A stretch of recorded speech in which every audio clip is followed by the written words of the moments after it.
Welcome everybody to the second module in Introduction to Discovering Buddhism.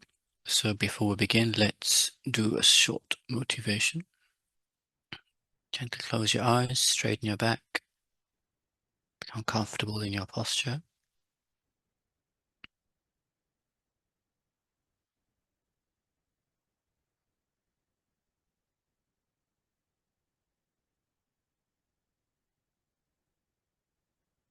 And gently turn your attention to the breath, the natural breathing process. As you're breathing in and out, completely keep your mind on that, on the breath, breathing in, breathing out.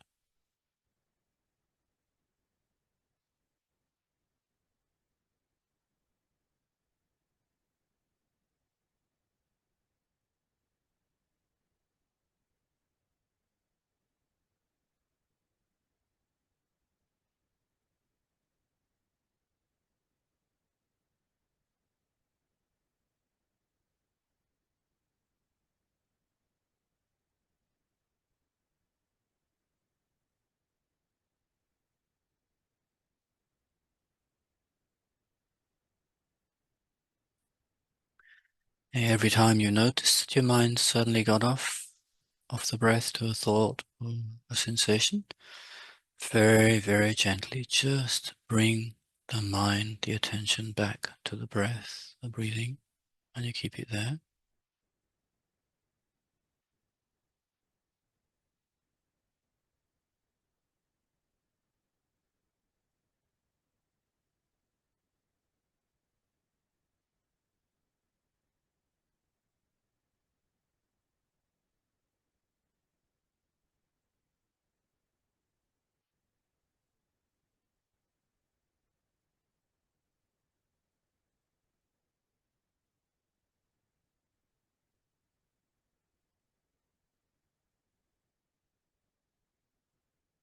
And then from there, just gently take your mind analyzing, thinking now. Why are you here? What brings you here to this course?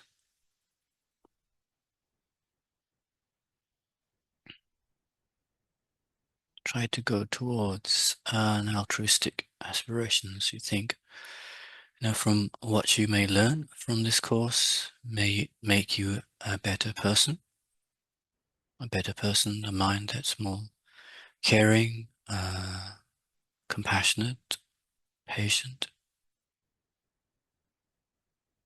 With those minds, of course, we are more peaceful ourselves first, and then the people around us don't get hurt in any way because we are patient, we are caring, we are more compassionate. So directly, indirectly, the people around us also benefit from our activities of meditating, learning about Buddhism.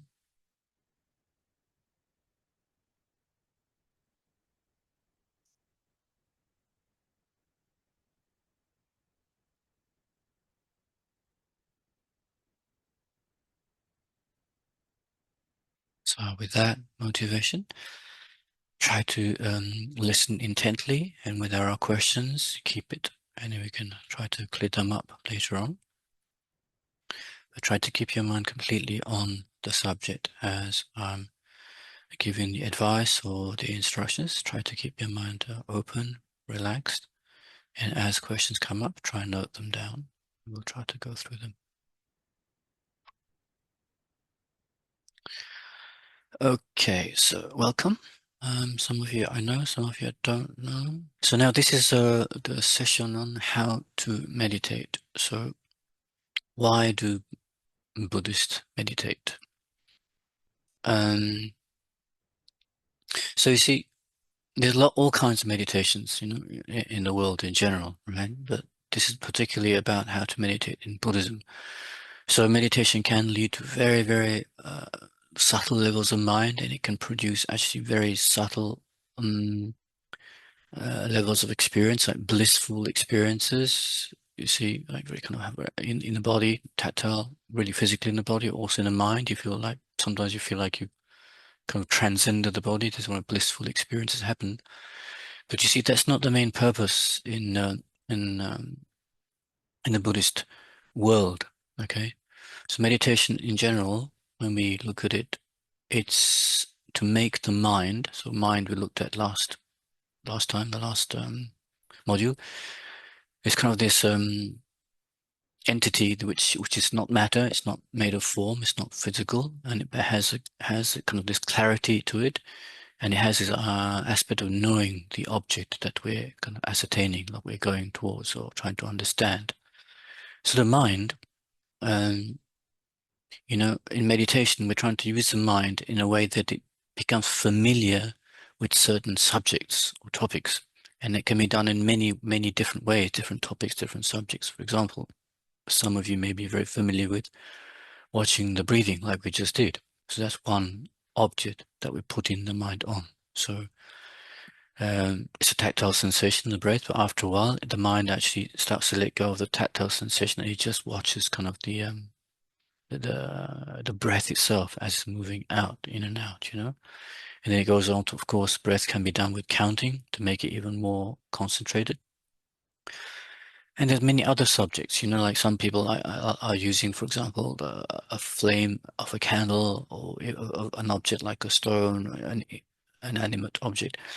What happens in meditation is, of course, they may be in the beginning using the eyes to actually concentrate on the object, but after a while, meditation is a mental process. It's not actually using the sensory faculties, right? So after a while, by becoming familiar with that physical object, you turn it into a mental object. For example, you imagine an actual flame in front of you, like in the space in front of you, and you keep your mind on that.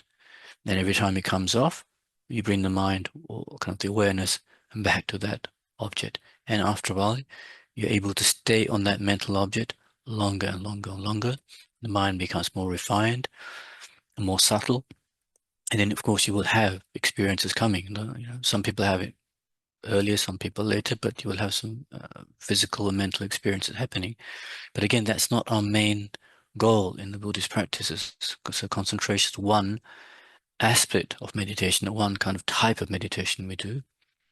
And why do we do it? Because then having that, we use it later on to analyze. And with the analysis, you don't lose the concentration. So we analyze things like, for example, how precious this life is, impermanence, subjects like the law of cause and effect. We call it karma in Sanskrit, but this is like the process of karma effect. So we use it on different topics, the analysis and then the concentration. So we use both, and you get this kind of a feeling into these subjects, and you get kind of an experience of it, and that changes our minds, and it actually brings a change in our lives because of these types of meditations, right? So you have to actually, I mean, we can talk about it in the session, but it's kind of an experiential thing. You have to actually get into it, like, the breathing, for example, watching the breath. You have to try it out and see what happens, and then you see different hindrances might come up as you try to watch the breath. It's not as easy as it sounds, and you have all kinds of obstacles coming up. So you have to know what those obstacles are. You have to know how to deal with them, how to kind of bypass them, or sometimes you have to deal with them face on, really to tackle them and go over them. Otherwise, it'll be always a challenge to just watch your breath or stay concentrated. So maybe Denise, you can put the first slide up. You can what we call meditation. 1 second. But in this tradition, we actually give it. I mean, it has. I'm sure anyone who talks about the word meditation, they would agree with it. It's just you try to make your mind familiar with whatever onto them, or Mary, maybe the Hindus, so whoever's kind of meditating, it's kind of, you're trying to use one aspect of your mind to make it familiar with a certain subject. So it could be images, it could be actually topics, it could be like phrases or concepts.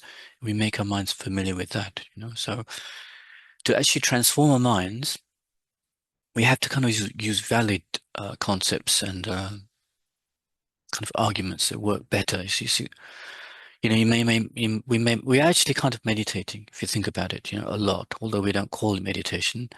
When, for example, we're thinking of somebody's faults, somebody who's hurt us in some way, we try to just, we're constantly looking at their faults all the time, then we're actually meditating because we're making our minds familiar with the faults of that person, or if it's a situation or work or something, the faults in that situation or the environment.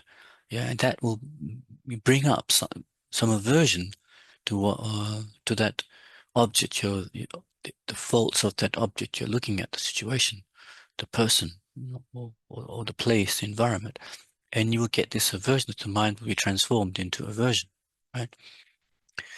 And similar, when we're looking at the um, qualities of people or objects or situations, the qualities, okay, fair enough, they may exist, may be pleasant for you, they're pleasant, and because they're pleasant to you, we try and the mind starts to get kind of attached to, let's use the word, the mind starts to glorify the qualities to such an extent that we no longer see the actual object anymore, that we don't actually see the reality of the person, the situation anymore. We actually have a glorified vision of it, and then meditation gets familiar with that glorification, the exaggerated qualities, and the mind almost like starts to think, I cannot live without those qualities in your life. Becomes and that becomes like absent, an absence of those qualities for you becomes sad for you. So you want to have the person, have the object, have the situation, and it's all an illusion. You meditate on those qualities that don't exist, on the person, on the situation, and of course it's going to disappoint us because even we're not seeing the person as they are anymore, or the situation, or the environment as it is, right? So of course, all those places and people will let us down because we're not seeing them actually. We're seeing the exaggerated versions of them, which is not true. All right. So our meditation, that is towards those exaggerated qualities. So we're actually doing meditation, although we don't call it that. Our minds are becoming very familiar in that way. That when anger might come, aversion comes, attachment comes, etc. And if we look at it, like we look at the last module in mind, those kinds of minds, when they arise, they don't bring peaceful states of mind. It sometimes may look like it temporarily, but actually, if you analyze carefully, they're not really stable, peaceful states of mind, right? So in the Buddhist perspective, what we're trying to do is use now the same faculty of making our minds familiar, but with valid states of mind and valid the reality of the person, the situation, etc. We see kind of the whole, try and make our minds familiar with the whole picture, the person as they are, the situation as it is. For example, thinking of impermanence. It's just the natural law. We see around us the environment's changing constantly. The seasons are changing from that harsh winter we had to now the spring coming, and things are growing, etc.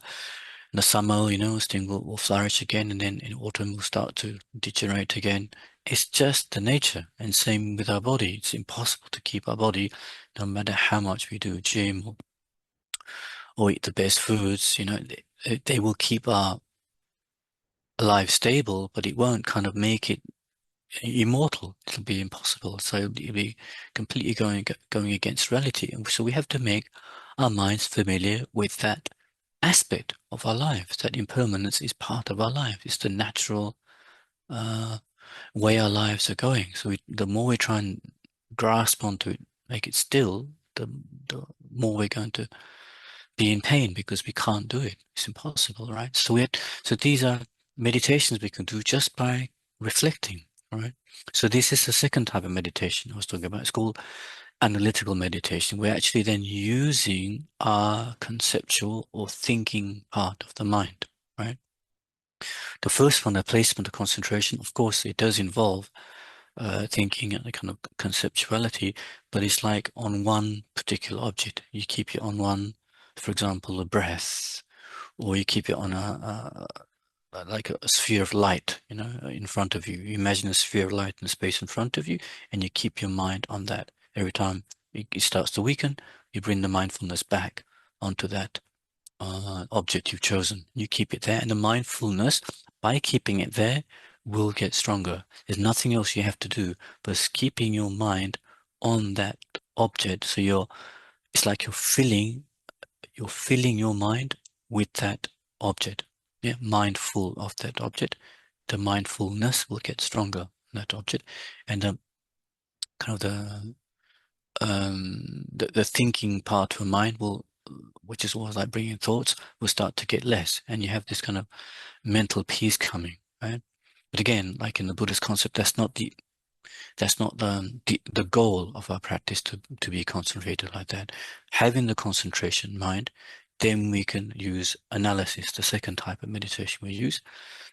For example, on impermanence, like seeing how our own bodies, lives, minds are continually changing, fluctuating, seeing the environment like that, seeing the people around us like that. Again, because we somehow seem to grasp onto people as they are. We don't want them to change, whether they're partners, our parents, our family, and we get shocked when they do change. Because and we just say, why?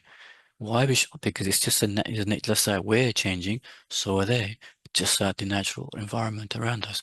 So when our minds get more familiar, so this is meditation, your mind becomes more familiar with these concepts. Your mind is much more at ease with the things around you when things of course, good things happening and difficult things happening. The mind is more balanced and it helps us to live our lives more peacefully, right? So these are the main two aspects of meditation. So making your minds familiar, for example, with one object, like a placement meditation, for example, on the breath, on a visualized object, like a sphere of light.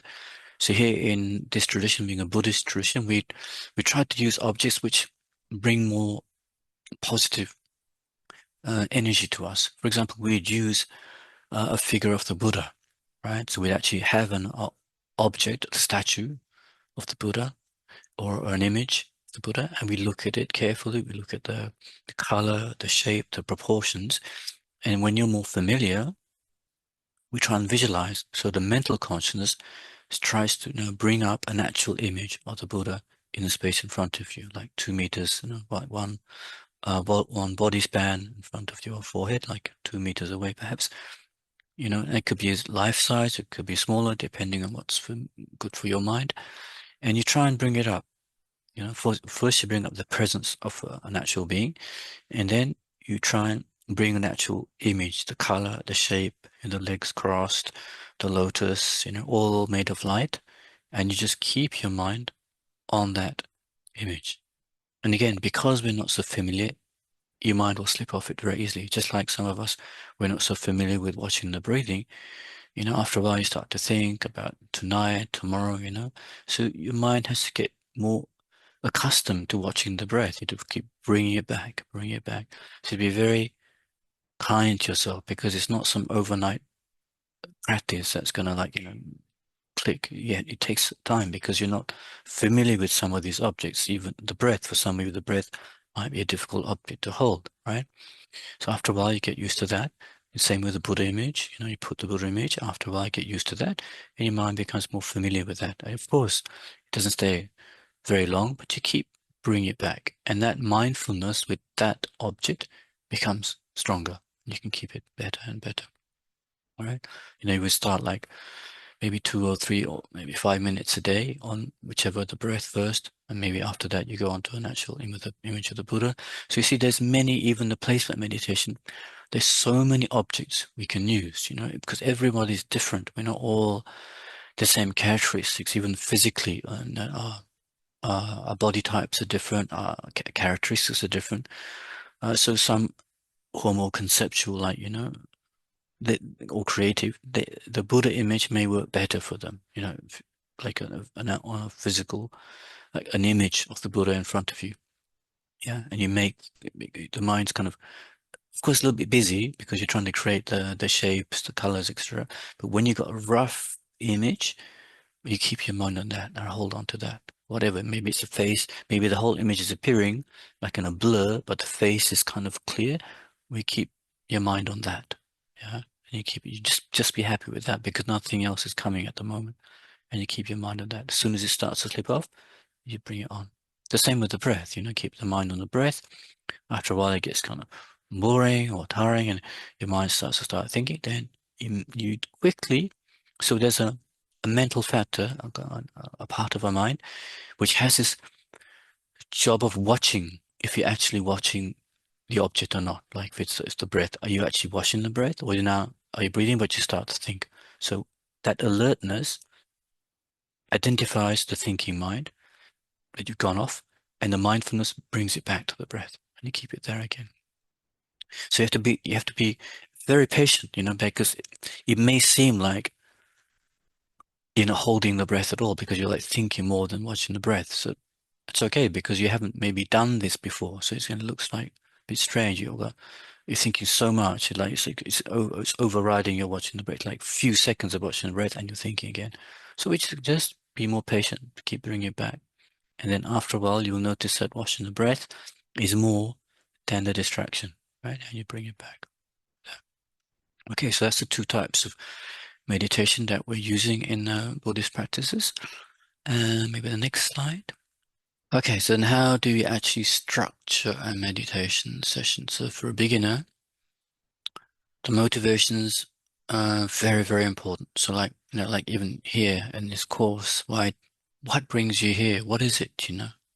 What are you looking for? So first, also with the meditation, why are we sitting here? Why are we going to watch the breath or doing an analysis?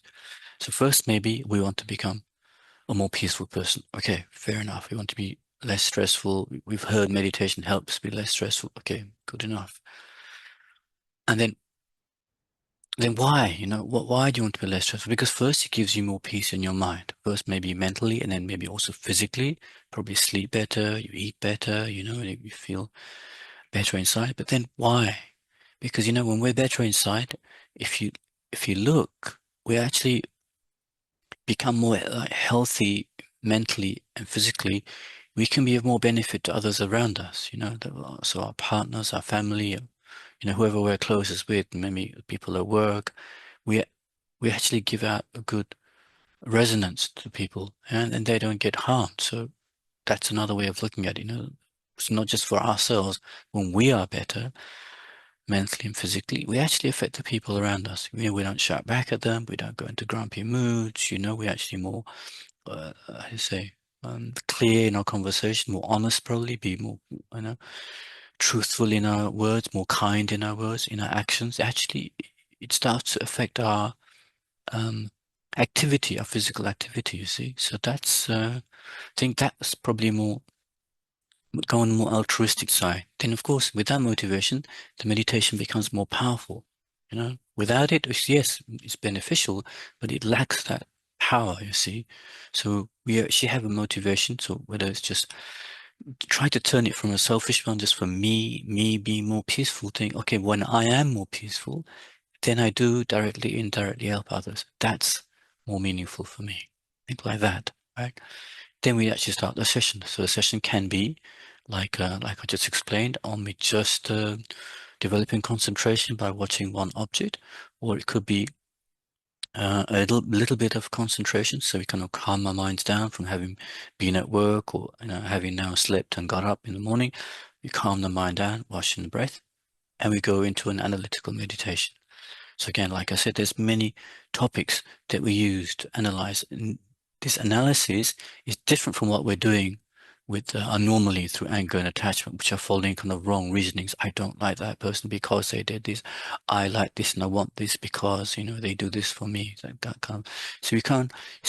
We meditate on topics which are reality, like I said about impermanence, for example, how incredibly precious our lives are in having this healthy body and mind, that we can actually transform our whole being into a better person, and we can actually benefit people better when we're more healthy inside, mentally healthy inside. So it'll come later on in this course, but there's kind of different topics we can meditate on. So we use this analysis part to actually think about the subjects that we will learn on this course. And then when we have a feeling for it, we actually then put that concentration back on that feeling and try and keep it. For example, we don't so often sometimes think of ourselves as being in a very good situation, physically, mentally. We take it for granted. So, if we start to reflect on how lucky we are, so we use the word loosely, lucky in Buddhism, but because there is no such word as such in luck in Buddhism, it comes from causes to have you, in a situation in your life where you're physically healthy, mentally healthy, and then you have to compare. So it doesn't look very nice to compare, but the reality is some people don't have that. They don't have this easiness in health wise or physically or mentally, will have so much pressure in their work or so much strong addictive habits that they can't loosen it. We can. If you look, maybe you have some addictive habits and you got rid of them, some of them, and you're trying to work with the others. And some people don't have that. Or some people are born maybe a wish to develop themselves, but there's no spirituality in that area. There's no center like you have to come in and listen to teachings. Even the books that you have in Romanian, it hasn't been translated into their languages. They have no teachers, they have no centers, they have no books, and they're a bit lost in that way. So they may want to, develop, but they can't find the ways to develop, or to meditate, etc. So in that way, you think, well, I'm okay. Yeah. So we have to focus on the good things we have. So the mind starts to meditate, make your mind familiar with the good opportunities you have in your life, and you actually start to get happier and start to appreciate them. And the days you use the things around you more appreciatively. Yeah, so it makes a change in your life instead of taking them for granted. Yeah. Because quite often, not all, but quite often we're looking at what we lack. We don't, somehow we're kind of conditioned to think, well, I don't have this, I can't do this, I can't do that. So instead of doing that, we start to think of our qualities and our good conditions, and actually our minds get better by thinking like that. And then, of course, if we get too our minds are too excited, gets too engrossed in the sensory pleasures and what we like to do, and go and see this and go and see that, experience this, experience that, and your minds are full of this excited energy, this kind of scattered energy. Then also, you see, it's hard because your mind's always somewhere out there, the happiness somewhere out there. So we have to think to sober that mind down. We look at the impermanence of our lives, the impermanence of the things around us. How much have we already experienced out there in the sensory objects? We haven't always found really stable happiness. The pleasure, it's there, but it's kind of very temporary. So we actually sober our minds down, and even the objects we want to get because we think that we're going to be so happy with that object or that person or to be in that situation. So you kind of see the reality of it, that it is probably not going to bring the ultimate happiness. Yes, pleasure maybe, but not the ultimate happiness. So detachment goes down. So actually, sometimes we can start to look at the faults of the objects we're kind of craving after, or the situations we're craving to have, and see it's the faults of it. It doesn't always bring the happiness we think it would bring. And the mind starts to see reality, you see, and it kind of gets sobered down. So these are meditations we use to analysis, and it helps us to actually get a more balanced state of mind. Yeah, so that's the main purpose in the Buddhist meditations, to actually transform our minds to see reality. Yeah. So for the session itself, the posture is very important. So of course, after a while, you can meditate anywhere because meditation is the mind that's doing the actual work. But in the beginning, it's quite good to actually have a daily practice where you sit and you actually then with the mind you start to engage in either placement meditation or the analysis meditation. So the general posture in meditation is first the legs. So normally, of course, an Asian thing.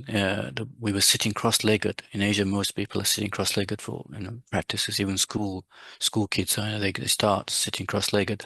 It's just a very stable posture, actually. Yeah, when you meditate, it keeps your body very stable. Whereas chairs are a little bit unstable. Yeah, but of course, if you can't sit cross-legged, um, you can sit on the chair, but try to put your back away from the backrest of the chair and try not to sit on sofas and stuff because they're just too soft. Your back doesn't get a good line up like that. So kind of a harder chair, and you come more towards the front of the chair and keep your feet flat on the floor. So your knees right angles and your feet flat. Don't try and put your feet behind under your chair or in front of your chair.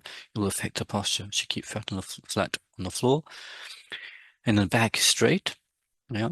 So you kind of imagine like a piece of string from the top of your head to the ceiling is gently pulling up your spine.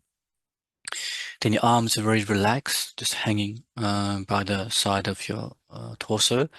But we try to keep them a little bit away from not too close to the torso, a little bit away, get some space. And you put your hands, normally put our hands in this posture, put the right hand on the left, thumbs touch, and we put that at the level of our navel. So you try and put your hands on your lap. And of course, if it's not exactly at the level of the navel, you can fold up a blanket or some clothes or something,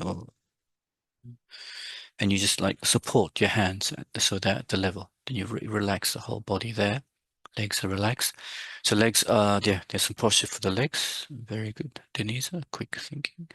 So that's a full lotus posture. It's normally what people recommend for like the ideal posture. But of course, a lot of us, we can't do that posture unless we've done loads of yoga, or you're a young baby. They can do it very easily. So we lost our flexibility. But if you do some yoga, we can do that posture actually, and it's supposed to be the most stable posture when we're sitting. You put your both feet on the thighs. Other one is a half lotus, where one of the feet is on the thighs and one is down. The other one is what's it called? A Burmese posture. Yeah, yeah, like kind of so the knees are a little bit further apart, and you keep both ankles kind of resting on the mat. And then for those who can't, so there is another one actually. It's called the relaxed posture, where you're sitting. Like I do that. Well, I do that when I'm meditating. I put my feet are under my thighs, so you're kind of sitting, just completely on your feet, and your ankles are crossed there. And there's the other one. If you can't sit cross-legged, there is kind of the kneeling posture. That's more like I think the Japanese Buddhists are doing that more. And then, of course, then there's a chair, right? The chair posture. You're sitting. Again, like that, you keep your back away from the backrest, legs right angles, feet flat on the floor. Okay. Um, yeah, then to go back to the list. So then the arms, yeah, so arms, why they're a little bit away from the body is because if after a while, I mean, depends how long you want to meditate. Sometimes the heat of a body's, as it gets, you sit and you get warmed up, it might get too warm here when your arms are too close. So it's not recommended because when you're too warm, it induces a kind of sleepiness, tiredness. So that's not so useful for meditation because your mind's supposed to be completely clear, right? And then, so we keep that space. And also, you try not to wear, so only you can decide, like, try not to wear too many clothes, like pullover. Like if you're in a warm room, maybe you don't need the pullover, maybe take like a light shawl or something, which you can kind of slip off and slip on if it's too hot and too cold. Um, and then so there is a reason to keep your right hand on your left and the thumb side. There is kind of some energy channels that go through our thumbs and our hands.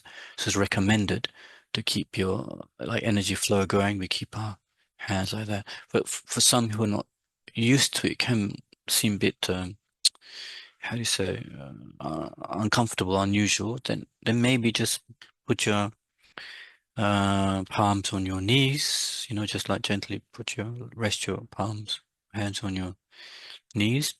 But if you can get used to it, your right hand on your left, the thumbs touching, get used to it, then it becomes very spontaneous when you start to meditate. Automatically goes to that position. And then there's the shoulders. We keep the shoulders level, and you kind of roll the shoulders back. Keep it level. Then the mouth. So relax the jaws. Keep the mouth relaxed. So it means that you keep the tongue gently resting on the upper palate. Like that. Eyes. Yeah. So eyes not mentioned, but in there, when you do the head posture, the head is kind of, it's not looking straight, like straight forward. You gently tip it downwards, gently tip the face downwards, and you let your eyes just gaze down. So ideally, when you're meditating, it's better to have the eyes a little bit open. Again, to stop the mind getting sleepy, because again, we normally close the eyes to sleep. If you're meditating and especially start to get bored, sleepiness comes more easily, you see. So we're trying to keep your eyes gazing down. So after a while, it doesn't matter whether your eyes are open, because actually, when you're meditating properly, it's your mental consciousness that is either watching the breath or keeping your mind on the Buddha image in front of you, or even doing the analysis part of the meditation, thinking about impermanence, thinking about how amazing your opportunities are in your life.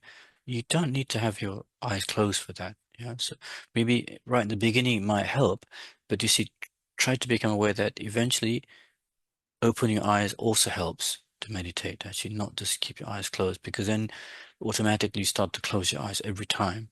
Then again, so you might get into habits where your mind's kind of meditating, but also kind of sleepy, and you're not kind of sure of the object, you're not so clear, and you may sit there for a long time, right? And you kind of spacing out basically.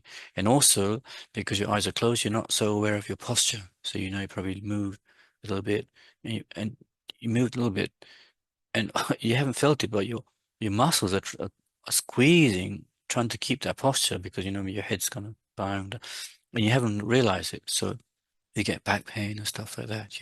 So if you keep your eyes half open, you're much more aware of your posture, right? So it's very useful. So try it. I would, mm, maybe especially new people, try it out. Just try to sit, you know, and watch, for example, the breath. Watch the breath. Keep your eyes kind of half open, and you become more, like, you'll notice you'll become more focused, because your mind is watching the breath than seeing what's in front of you. So of course, if your eyes are half open, keep the floor clear. Don't put all this clutter in front of you, because it'll distract you, right? So keep it nice and clear, and keep your eyes just gazing downwards. After a while, you will notice it doesn't matter, because your mind is getting more concentrated on your object, whether it's thinking or on the placement meditation. It's very similar to, of course, you've experienced. It's very similar to, for example, when you're at work, or you've come back home and you're thinking about something, maybe in your kitchen or whatever, but you just don't notice what's happening, because your mind is completely on your thoughts. You're so absorbed in trying to find a solution. I don't know what to buy for your mother for your birthday. And you just completely forget about the surrounding, because you're completely absorbed. Oh, well, I gave her that last year and she didn't use it. I gave her that. You're completely absorbed in your thinking, oh my gosh, I did this, and what can I buy her next? So yeah, the cat might be there, or the radio might be on, but you don't catch what's going on, because your mind is absorbed in your thoughts, you see. So that same way, the meditation is so absorbed in the image of the Buddha or the analysis you're trying to do, it's like it becomes less important. Right? Yeah, so try to get used to it if you can. Like say in the session, maybe you can start with your eyes half open, then maybe close it in the middle of the session, and then half open your eyes again towards the end. And after a while, try to keep your eyes open the whole time. Okay, so posture is important, motivation is important, and the session you do in the session, whichever one you do, the placement or the analysis, which we will come to in the next few modules. Of course, we will start introducing you to this way of doing motivation, the actual session and dedication, similar to what we're doing now. We motivated before the listen to the actual talk, then we do like the actual talk itself and we dedicate. So it's kind of important to get, why am I why am I engaged in this, in these studies, or even in your life? You know, why am I in this career? Why am I in this relationship? What's it? What's the motivation for this? It's kind of sometimes good to check what's instead of doing it kind of blindly. Check what is it for? What in the end? What's it for? Of course, the more altruistic it is, the more people will benefit, the better. The stronger the energy. You think about it that way, right? And then we actually dedicate, like sort of after talk here, we'll actually, this positive energy is accumulated because we're talking about very wholesome things, and we actually dedicate the energy for our own spiritual growth or something we want to happen in our lives, like in a good way. We can dedicate the energy towards that. So same in the meditation session, we try and dedicate that positive energy that, or the meditation session, whatever feeling we had, we dedicate that it becomes more stable. We dedicate that our lives can be more geared, more structured to changing drastically our lives, our perspective on life and our behavior, that we can actually become a better person. We dedicate for that. If you want, if that looks kind of a bit selfish, you dedicate for somebody else that you care about. May they change their views, change their minds towards more wholesome things, maybe change that. And that way they change their behavior to become a better person like that. You can dedicate all kinds of things, dedicate for peace in the world, all kinds of things, right? The next one is the slide of, do we have a third slide? Remember? Yes, one Yes, we second. have, yeah. So what can come up in the session? There you go. So you might notice as you start to meditate, to making your mind familiar with certain objects like the Buddha image or the breath, it's going to be a little bit difficult. Like um, this this kind of excitement. So that's dealing with attachment, kind of to do with attachment. We're thinking of things we experienced before, sensory objects we experienced before, being to a certain place, being with somebody, heard this, tasted this, etc. It will come up. It will come up. You can't, I'm sorry, you can't escape it. So you'll be sitting there trying to just watch the breath calmly, right? So in a neutral object, and suddenly these images might come up. And they'd be like so searingly powerful that you lose the breath. Right? You would just go into this fantasy world of what you experience, and then that might trigger something else. So we experienced that before, and then how we'd like to experience it again. It'll be like a roller coaster of images and thoughts and feelings coming up. So then it's very difficult to concentrate on whichever, the breath, for example. So we have to use methods. So one way is to just very forcefully, because again, for example, you're watching the breath, the mindfulness is on the breath. These thoughts are coming up like crazy. You've lost the breath, gone off. So this mental factor, which I call alertness, we call it alertness. It could be introspection or vigilance. It's kind of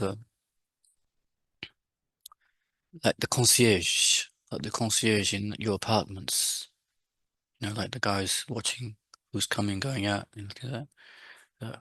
Or the lady, I'm not sure, lady or guy is watching, who's at the doors of, or like in hotels, you see these people. So one mental factor is that watching, are you actually on your object that you're concentrating on? As soon as you're gone off, it notices alarms go off, yeah, and then mindfulness brings your mind back to the breath. So you just forcefully, just kind of determined to keep your mind on the object you've chosen, right? It's one way to do it.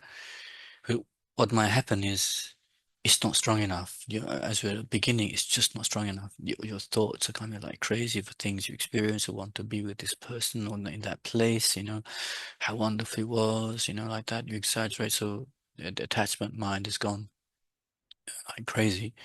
And then it's very hard to bring it back.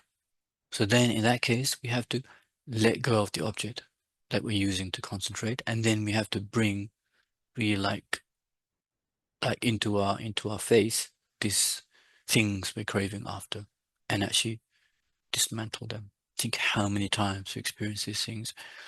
And even if you experience them again, is it going to really help me in my life? All those experiences you have, yes, pleasurable, but they're just like dreams. They're gone. Everything so far in your life, you experience, nothing you can hold on to. Even you maybe have photographs or even souvenirs of places you went to, but it's nothing. The experience is just an experience. It's gone, right?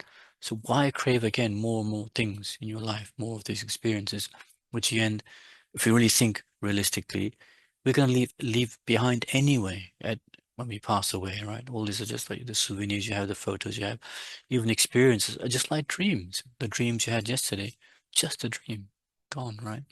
So that way you kind of dismantle the energy, the power they have over us. These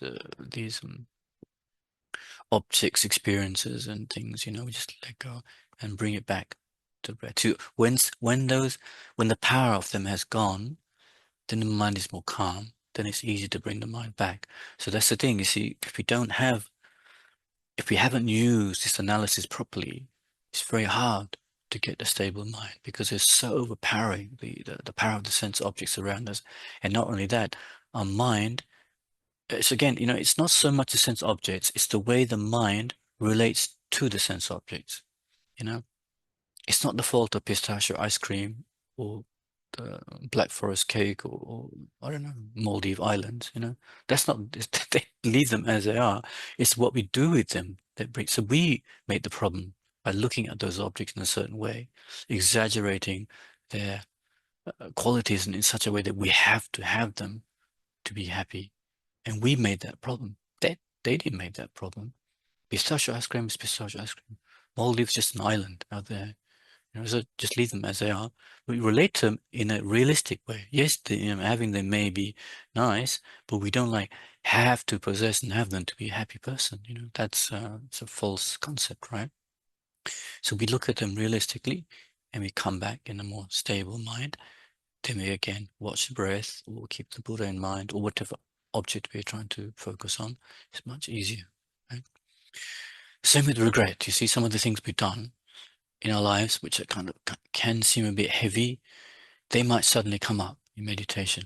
And that will also stop us from trying to keep the clear mind on the objects. And it seems to come out of the blue, right? So again, one way is to just let them go, just as a thought.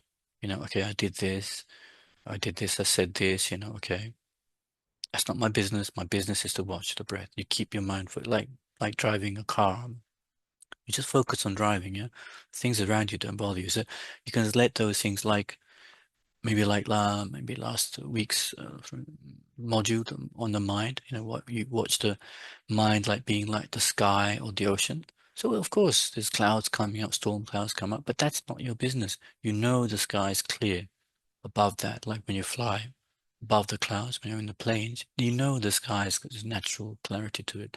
So you keep all these thoughts coming, you let them go and don't follow them.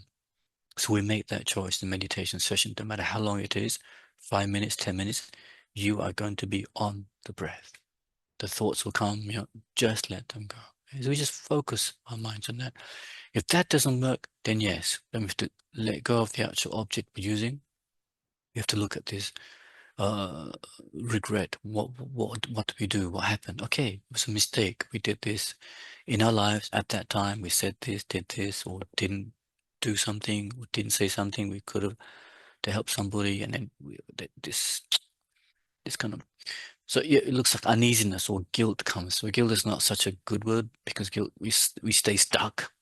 It's more healthy to have this regret. I'm like, hey, I did that. It was a mistake, and restrain, like say, I will not repeat in the same situation. I will not repeat that again.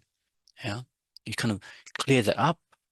The mind gets more healthy, stable. Then you go back on the breath. See, so that's why sometimes you see doing some of these meditations looks easy. Oh, watching the breath, and I can stay there for half an hour or an hour. But actually, what kind of quality is there in that meditation? You have to really check on that. And so, if we do good analysis, like we're already fairly content, You know, we're not always craving things and people and situations to be happy. We already have regret in our lives for things we've done. Kind of clear that up. We know we won't repeat those again. It's much easier to meditate. You see, sometimes analysis or some of the aspects of the path that we're going to talk about coming up in this course, once you do some of those analysis or thinking part meditations, it's much easier to meditate on like single pointedly on the placement meditation. Yeah, because you haven't got all these things coming up, and they're coming up because of imprints actually. You know, of course, could be past life imprints because like you did last course. There is, the mind does go on, and it was from coming from another life and will go on to another life. So of course we carry imprints from our past lives, and some of them could be some heavy lives we lived. And as you meditate, as the mind becomes more subtle, some imprints might come up, yeah, bring up certain thoughts of our lives, this what we've done in this life earlier on. It could be even something from past lives. So some people are so hooked, like so hooked, like craving to have clairvoyance. It's like some magical power or something. And it might happen actually for some of you if you have imprints, once you start to do a breathing meditation or concentration meditation and your mind becomes more subtle, you may have glimpses of past life experience, etc. But it's just another thing, it's another sensation. It's not the goal, but again, as the experience comes up, just let it go. It's just another kind of conceptual thought of maybe a life you had before. That's okay. Don't worry about it. Don't try to go for more experience like that. And that becomes a distraction. You see. So then there's things like anger coming up, attachment coming up, anger again. So I think you did it maybe last time, but anger is like a mental factor within our mind stream, like a cloud comes in the clarity of our minds, pollutes the whole mind. And anger is a mind that looks at faults of people, exaggerates those faults, sees them like truly there on the person or the situation or something, and just sees everything as dark. Yeah. And it doesn't, if you think or reflect, it never helps us, this kind of mind. It always brings us down. Everything looks so gloomy, everything looks like dark. Your room, your place, your life, everything looks like, so anger never helps. Attachment seems the other side, but again, also doesn't help. It exaggerates the faults of the people, situations, which sorry, exaggerates the qualities of the people, situation, etc. And again, we never see the people as they actually are. We get disappointed when they don't live up to our expectations of them. So again, attachment doesn't help us. So we have to reduce them. So again, in the session itself, one way is to just let them go by, all right? Like a cloud comes, a person that you like, the situation you like to experience, let them go by. But sometimes they're just overwhelming. Then you have to actually stop the meditation object. So now you meditate on the object of your attachment. Try to now look at it realistically, as the person, as they are, the situation as it. So here sometimes you look at the faults. So anger looks at the faults and exaggerates. When attachment comes, you have to purposely look at the faults to reduce the attachment. So it seems a bit paradoxical, but you have to kind of now look at the faults of because everything has disadvantages, advantages, disadvantages. So you can see this person has this fault that you didn't see before, the situation that you really like to have. By having it, maybe certain other things will come as a consequence, and you don't want them. So that reduces the craving for that situation or whatever, or the place you want to be in something, by purposely looking at the faults or the consequences of the action of getting the object or the situation or the person you want, then you start to sober the mind down. You kind of see reality. And then there's kind of all kinds of fears might come up, mostly unrealistic fears, isn't it? I know some people, they can't meditate because they're so scared to sometimes close their eyes. So then good, don't close your eyes when you meditate. Keep your eyes open because things are, but as you meditate, you start to follow the mind, watching the object or the thinking of the subject. you're more so engrossed in that, it doesn't matter what's happening in front of you, like I said. But it can be all kinds of unrealistic fears that you might think, oh my gosh, meditation might lead me into leaving my body completely, and I may never come back, and all kinds of fears might come up. So we have to deal with that. But maybe one is to experience meditation and destroy those wrong concepts of what meditation is. But it could be, of course, all kinds of fears. Yeah, so just one of them. Doubt is also something that can bother us or be as an obstacle. Like you're watching there and you think, well, am I watching the breath properly? Am I doing it? So when you, for example, when you watch the breath, be very, very gentle. Don't squeeze your mind. Like I have to get every breath clearly, and I must because it'll be impossible. You're like you're expecting yourself to be at a level you're not. So try to not to squeeze your mind. Or the Buddha image, for example, the Buddha in front of you. Of course, it won't come clearly, but just whatever is already happening, some some shape of light of the figure seated cross-legged. Maybe the lotus comes more clearly. That's already fine. You'd be happy with that. You stay with that. So instead of doubting yourself, can I do it? Can I stay even physically? Can I sit that long? So you can slowly overcome those doubts by actually practicing. Yeah. Sometimes actually doing the practice itself, the doubts will cleared up. So then the general advice is to do it regularly, whatever practice you're doing. So if it's, for example, for you, for some of you, maybe just concentration is already the basic one. Just do it regularly. So like 5 minutes, take a place that's good for you, clean, familiar. Like, if you don't have another space, like apart from your bed, sit on your bed or maybe in the kitchen on if you can't sit cross-legged, maybe in the kitchen on your kitchen chair. The phone is off, everything's cleaned, cleared up, and then you just meditate. So you do the motivation and do a few minutes.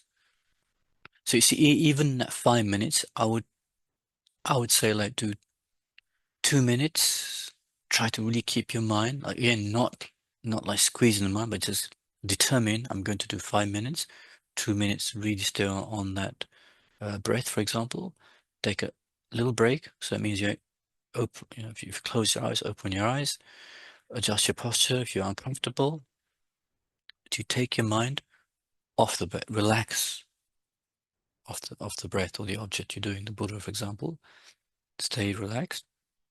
Then you come back on the object again, refresh your mind on the object again, and you keep it again another 2 minutes, right, like that. Then you can just dedicate, like that. Just keep it very short. So in those 2 minutes, you try and really be there. Yeah, try and really be there with the breath, for example. So one way, for example, with the breath is to there's many ways, but one way is to, like, for example, inhale. Just say to yourself, I'm inhaling, breathing in. You feel like there's a little gap, and you're breathing out. Then there's again a little gap, breathing in, a gap, a little space, and breathing out. So again, totally naturally. You're not forcing it, you're not controlling it. Just so again, sometimes the in breath might be longer, sometimes the out breath might be longer or shorter. Just watch it. Keep your mind on that, on the breath. If it's still distracting, you do the counting. So one way to count is like you go breathing in, breathing out. You count 1, breathing in, breathing out, 2. And you go like that up to 10. Right? So really, really good concentrated mindfulness up to 10. Then you start again. And if you noticed that, the thoughts are coming up, in that time up to 10, you stop. You go back to 1. So you have to be a little bit vigilant, careful, because you could be you're counting up to 10, but it's kind of half there, half out, or half off. So only you will know. And you start back to 1. You go back to 10. Another way to do the counting is in breath is 1, out breath is 2, in breath is 3, out breath is 4, and you're going to go up to 10 like that. Again, very natural, not controlling, not holding, just in and out. You just hold it like that up to 10. You count again up to 10, up to 10. Do like cycles of 10 like that. So in that 2 minutes, have a break, 30 seconds or 1 minute, relax, completely let go of the counting and the breath. Then again, bring your mind back to the breath. Very gently bring it back. Hold it there. Go up to 10 again, do the cycles like that. Right? So that's probably the easiest one to do. We will introduce you. I'll introduce you to a different like subjects. I mean, for concentration as well. For example, the Buddha image, and then we do some analysis meditation as well as the course goes on. We introduce you to different ways of doing this. So regular practice. A place actually helps. Like if you have a place in your house or flat where you can clean up, have a mat, etc. And maybe you have an altar if it helps you, or an image of the Buddha or something. You can put some offering there, like a fruit or something like that, or a bowl of water or some flowers. It makes it a little bit more special, like more kind of yeah, your mind may be more conducive to meditate in that area. It's kind of that's where you do your practice. That could be better for you. A regular practice happens there, so your mind gets familiar with that, right? But after a while, try to remember the meditation has to go off the cushion as well. It's not like just there. You can, as you're going to work or with your in the park or walking or something, you can actually do, like, especially the analysis meditation. You can still do the thinking when you're walking around. The concentration may be a bit more difficult as you're in your daily life situation, unless you get some quiet time. And then sometimes it's good to meditate with others. It does help. Like, for example, now you have a center in Cluj. It's so lucky actually, because many of our FPMT centers, study groups, centers they have their place, but study groups, they don't have a center. They don't have a location where they can meet. There's an altar there, all the facilities are there, and you can come as a group. So it's really amazing, because actually to meditate alone is much more difficult. And you come home from work, you're a bit tired. So again, I would not recommend people meditate immediately after coming back from work, because you're probably tired. So better to have a little bit to eat, refresh yourself, and then maybe meditate. Probably better idea. Yeah. And normally, of course, meditation is probably better in the morning, but depends on you, depends on your lifestyle, your work style. But meditation in the morning is probably recommended. The mind is a bit more fresher, because less stuff, unless you had really bad dreams, there's less stuff resonating in your mind. Because if you meditate after work, all this stuff that happened in the day is kind of ping ponging, like resounding and resonating in your mind. It's a bit more hard. So it depends. It's up to you, whichever time you can, as long as it's a regular practice, like that. So with others helps, gives that group energy. Be natural as you meditate. Don't go around advertising. Like, you don't have to go on no special haircut, clothes. Just, just be normal, right? And of course, if people ask you, how come you're suddenly more patient than before? Then you can maybe say, yeah, well, I tried to do some meditation sometimes, yeah, but you don't want to go boasting about it. Just it's your personal practice, a personal method you use to transform yourself, right? So you don't have to go around flying the flag or giving out brochures outside in Cluj city centre, like some people are doing. You can if you want to, but maybe you don't have to. So it's a very personal thing, right? So be natural with your practice and go around. Don't go around. If you had good experiences, okay, keep them as good experience. You don't have to go around boasting about them. Less expectations also help. You don't think you're going to transform overnight or within a few weeks. It's a long practice, right? So the thing is, some people might get very good experiences, or even some of the analysis meditations, there being such a change in the mind. You give up certain habits, you give up certain thought patterns, and you're like, oh, it's like something you haven't experienced before. You've done many other things to transform yourself, and it hasn't happened. Like you've seen many, even maybe therapists or counselors, and it doesn't happen. And somehow these meditations are working, and you feel like, oh, yeah. But then you think, oh my gosh, if I keep going, then it's going to be overnight going to have this maybe enlightened. So it won't happen. I don't think it's going to happen. No matter how many trees you go and sit under in the cold or rain, it's not going to happen. because you haven't got the tools yet, right? So you have to actually have the real tools to work with to transform the mind. So it takes time. So less expectations in that way. That it's not going to be an overnight thing.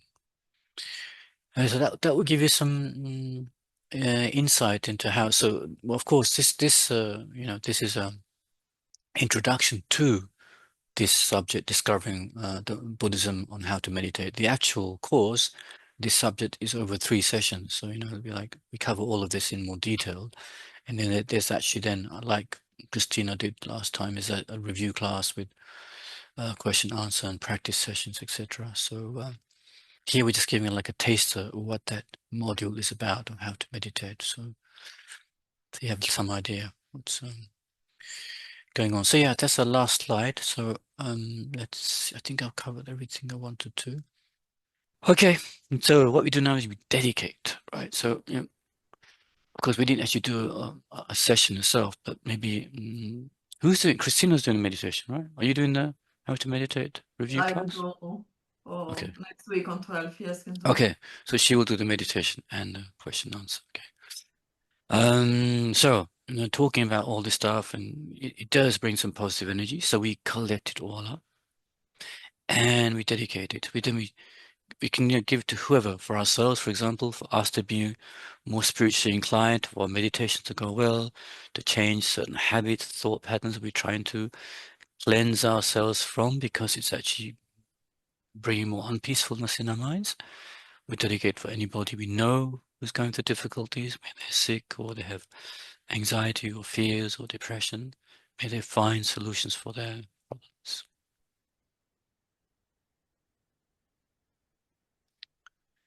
And then we can dedicate also around the world for those we don't know, or it seems like we don't know, but of course in past lives we've been connected many, many lifetimes.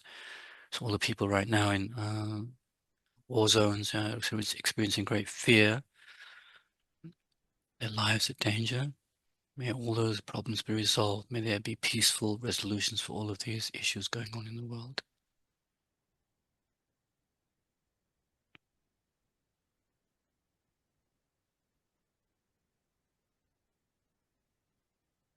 Okay.